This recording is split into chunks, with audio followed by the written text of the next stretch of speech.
بسم اللہ الرحمن الرحیم۔ پانی کے پاک اور ناپاک کے متعلق ایک اصول اگر ذہن نشین کر لیا جائے تو پھر بہت آسانی ہو جاتی ہے مسائل سمجھنے میں۔ ایک ہوتا ہے مائع قلیل اور دوسرا ہوتا ہے مائع کثیر۔ مائع کثیر کہتے ہیں زیادہ پانی کو اور مائع قلیل کہتے ہیں تھوڑے پانی کو۔ اب مائع قلیل کون سا پانی ہے اور مائع کثیر کون سا پانی ہے؟ مائع کثیر ہر اس پانی کو کہتے ہیں جو 100 گز لمبا اور چوڑا ہو، یعنی اس کی پیمائش کی جائے تو 100 گز جو ہے نا لمبائی اور اس کی چوڑائی جو ہے نا وہ بنے۔ اب اگر اس کا حساب کرتے ہیں فٹ کے حساب سے تو تقریباً یہ جو ہے نا ہم چورس کوئی 250 فٹ کے قریب یہ بنتا ہے، یعنی 250 فٹ کے قریب اگر پانی ہے اس کی لمبائی اور چوڑائی تو یہ مائع کثیر ہے، یعنی زیادہ پانی ہے۔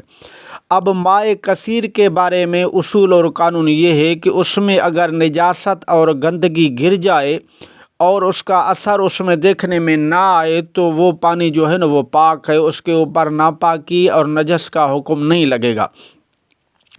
اور اگر اس میں نجاست کا اثر ظاہر ہو جائے، یعنی پانی کے 3 اوصاف میں سے 2 وصف اس کے ختم ہو جائیں تو پھر وہ پانی جو ہے نا وہ ناپاک کہلائے گا۔ اگر ایک وصف ختم ہو گیا ہے مائع کثیر کا تب بھی وہ پانی جو ہے نا وہ پاک کے حکم میں ہے، اور اس سے جو ہے نا طہارت اور پاکی حاصل کرنا، وضو، غسل وغیرہ یا کپڑے وغیرہ دھونا وہ صحیح ہے، وہ پانی جو ہے نا وہ پاک کہلائے گا۔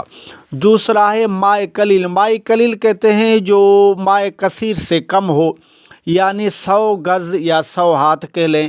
اب اس کی پیمائش اگر کی جائے تو وہ تقریباً 250 فٹ کے قریب بنتی ہے، یعنی اس کی لمبائی اور چوڑائی اس کا مکمل اگر اس کو ناپا جائے تو 250 فٹ کے قریب، یعنی اس سے کم ہے، تو وہ جو ہے نا وہ مائع قلیل ہے، یعنی تھوڑا پانی ہے۔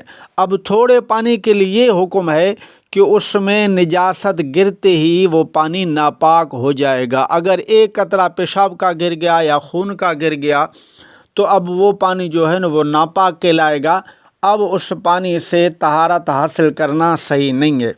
یہ چھوٹے جو ٹینک وغیرہ ہوتے ہیں یا ٹینکیاں ہوتی ہیں، یہ اکثر جو ہے نا وہ مائع قلیل کے حکم میں ہوتی ہیں اور یہ مائع کثیر میں نہیں ہوتی۔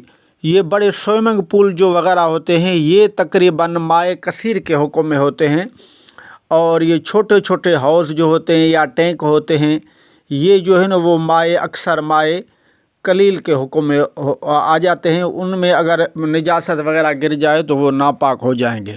تو یہ ایک بہت بڑا آسان اصول ہے، اگر اس کو ذہن نشین کر لیا جائے تو کافی جو ہے نا آدمی کو آسانی ہو جاتی ہے۔